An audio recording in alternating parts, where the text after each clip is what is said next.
vamos a hablar de María Magdalena, pero si quería comenzar, el Señor había puesto, ¿verdad?, esto en mi corazón, que mujeres de la Biblia, el Señor lo trajo en un momento fuerte, donde, ¿verdad?, comenzó el coronavirus, donde para el Señor recordarte a ti que nosotros tenemos las estrategias y las herramientas que se nos son dadas a través de la palabra para poder vencer. Entonces hoy les voy a hablar de María Magdalena. Y María Magdalena sale su nombre sale de Magdala, que es de origen griego y se deriva del hebreo de Migda, el cual significa torre de Dios. A ella se le asigna a lo mejor este nombre, primero porque sale de Magdalena, y también porque para diferenciarla entre las otras Marías que estaban siempre con ella. María Magdalena proviene del pueblo de Magdala, ciudad situada en la ribera occidental del mar de Galilea, y es una ciudad de una actividad intensa de la pesca. María Magdalena es mencionada en los 4 evangelios y estuvo en los momentos más importantes de la vida de Jesús. La palabra narra en Lucas 8 que había sido sanada de enfermedades y que se le habían expulsado 7 demonios. Para poder entender el escenario o la situación que vivía María Magdalena, la Biblia nos relata de las muchas enfermedades que sufrían los endemoniados. Mateos 8 y Marcos 5 nos describe que los endemoniados se comportaban dando voces, que serían con piedras, que actuaban descontrolados, estaban enojados, tenían una fuerza sobrenatural, que hasta dice la palabra que rompían las cadenas que se les ponían para que no siguieran hiriendo a otras personas. Con más frecuencia, las posesiones demoníacas fueron manifestadas en enfermedades físicas como la ceguera, la sordera, la mudez. La posesión de algún espíritu implica la esclavitud de una persona por esa identidad, esa entidad que toma el control de ese cuerpo y se puede presentar de 2 formas. Involuntariamente, que es cuando posee el cuerpo por situaciones que pasan, o cuando le damos la voluntad o lo hacemos voluntariamente cuando practicamos la brujería, la hechicería y esas cosas. La condición de María Magdalena pudo haber llegado a su vida por enfermedades generacionales, por un pecado cometido. Tal vez pudo haber sido ella la mujer adúltera o la mujer pecadora. La Biblia no da detalles de quién se referían, pero definitivamente el pecado da paso para estar atados. Podemos decir que la idolatría, algún trauma, impactos emocionales, el abandono, la pérdida de alguien muy importante, abusos sexuales, brujería, rechazo, adulterio, fornicación, el orgullo, la vanidad, la raíz de amargura, la altivez, sin duda tienen un papel muy importante en la apertura del corazón de una persona a la posesión de un espíritu. Las escrituras nos revelan cómo todas esas personas fueron bien atormentadas. Ellas sufrieron maltratos y miserias en las manos de malos espíritus. La escritura siempre nos los presenta como víctimas con vidas completamente en ruinas. Tal era el estado de María Magdalena, podemos estar seguros de que fue bien atormentada, ya que se le expulsaron 7 demonios. En una porción de la palabra dice que cuando la casa está vacía y limpia, el espíritu que estaba ahí se da cuenta, busca 7 más y que son más fuertes que el primero que estaba. O sea que lo que tenía María Magdalena era bien fuerte. Este número es un número bien simbólico y el diccionario bíblico nos dice que el 7 representa plenitud y completo. Es una persona que está plena y completa. Ahí nos podemos dar cuenta que la situación de María Magdalena nos muestra que ni estaba completa y que no estaba plena, porque obviamente la plenitud la trae Dios. Al estar completo lo trae Dios.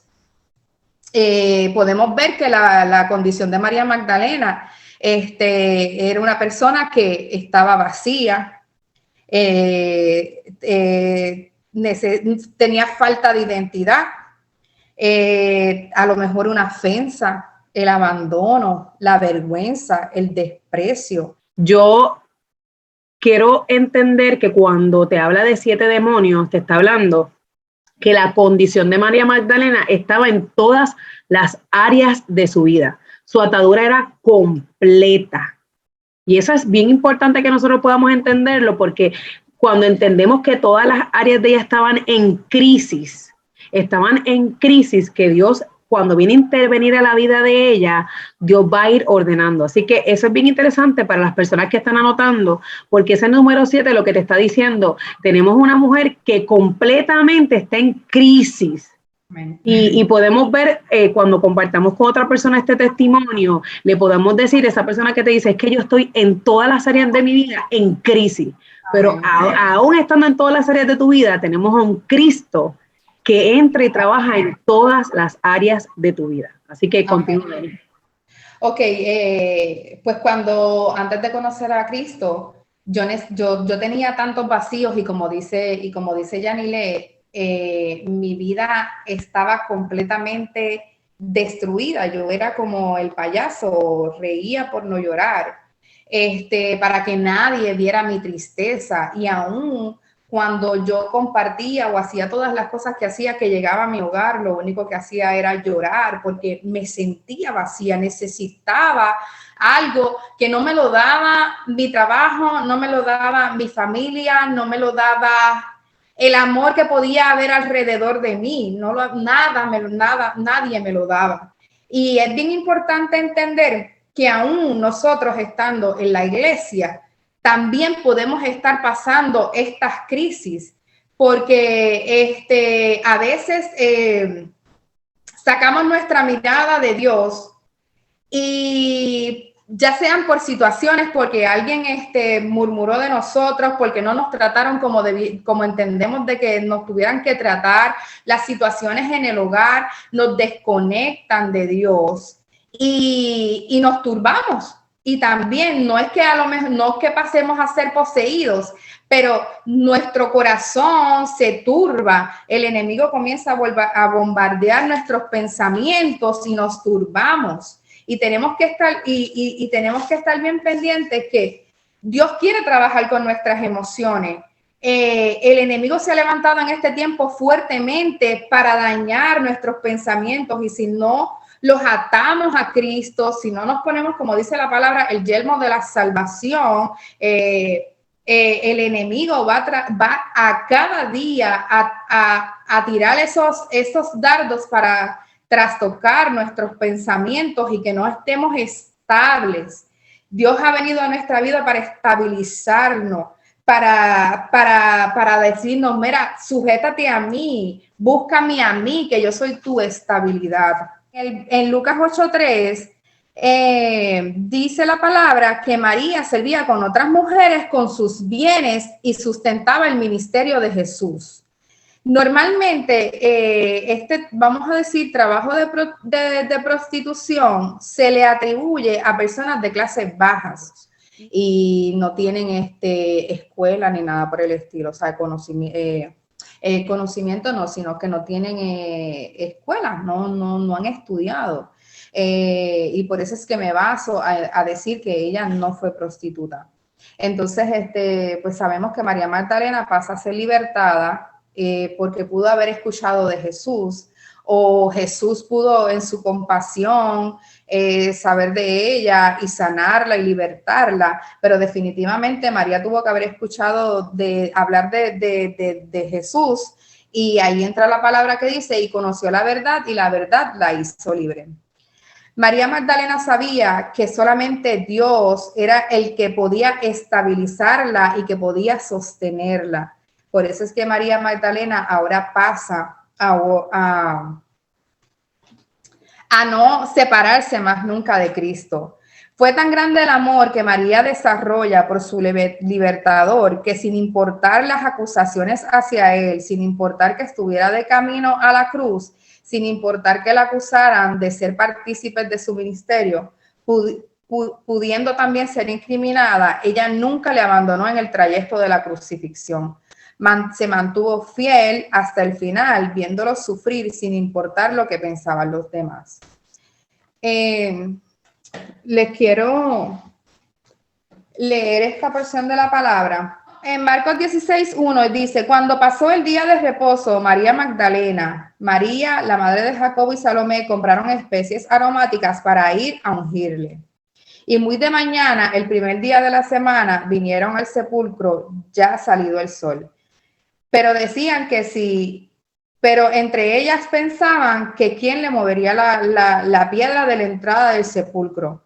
Pero cuando miraron, vieron removida la piedra, que era muy grande. Y cuando entraron en el sepulcro, vieron a un joven sentado al lado derecho, cubierto de una larga ropa blanca, y se espantaron.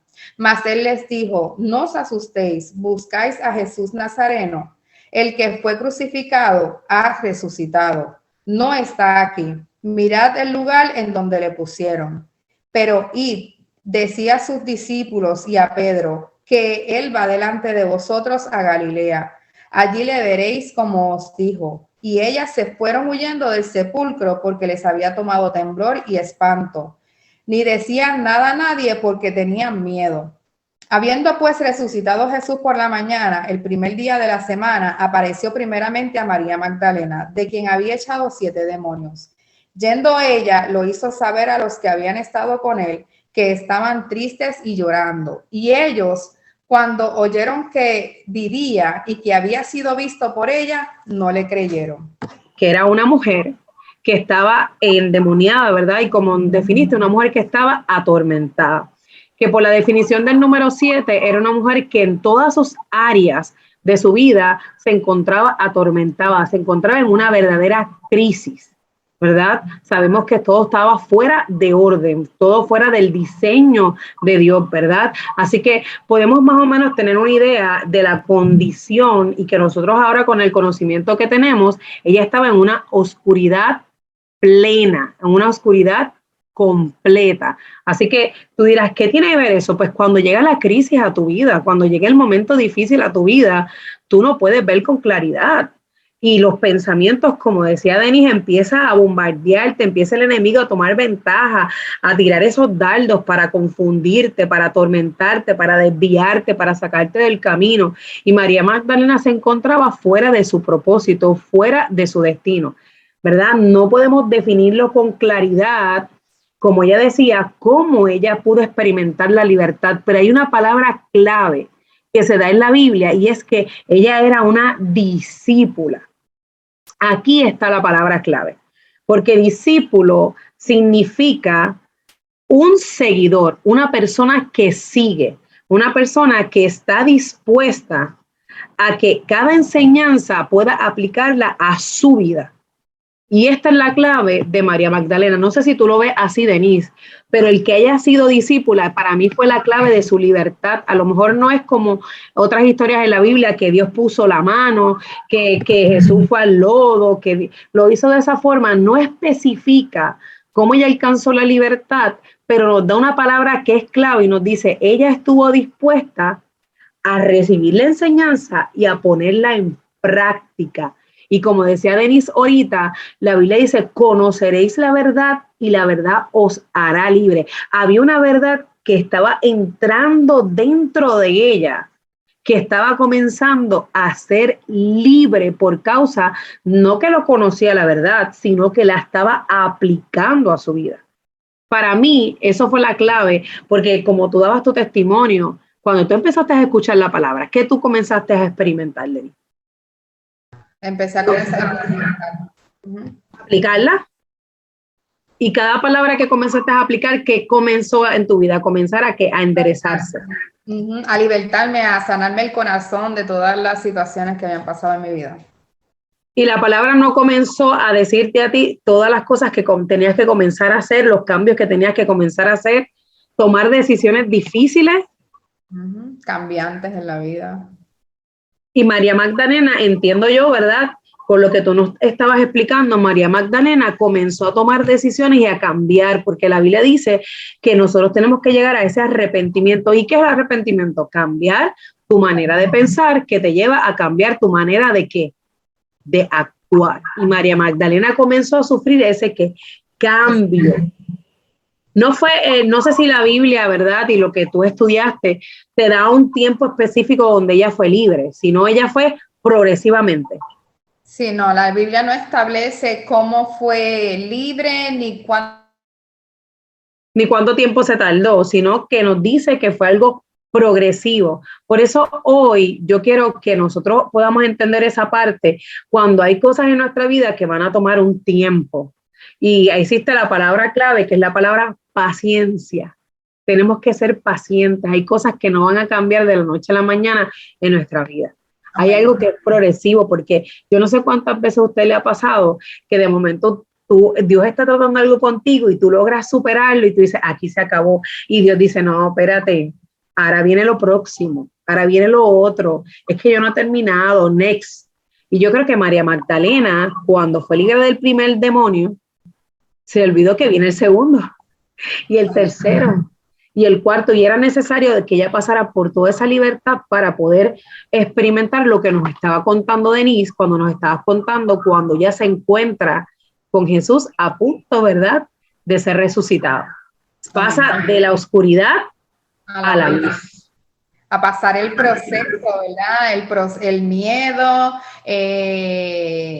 los obstáculos que se nos presentan en la vida y seguir persistiendo para poder, ¿verdad?, ver cara a cara a Dios, porque a eso es lo que vamos, mientras sigamos permaneciendo, mientras sigamos luchando, mientras no miremos ni a un lado ni al otro y nos mantengamos pendientes a Cristo, eso es lo que nos dice, vamos para el cielo.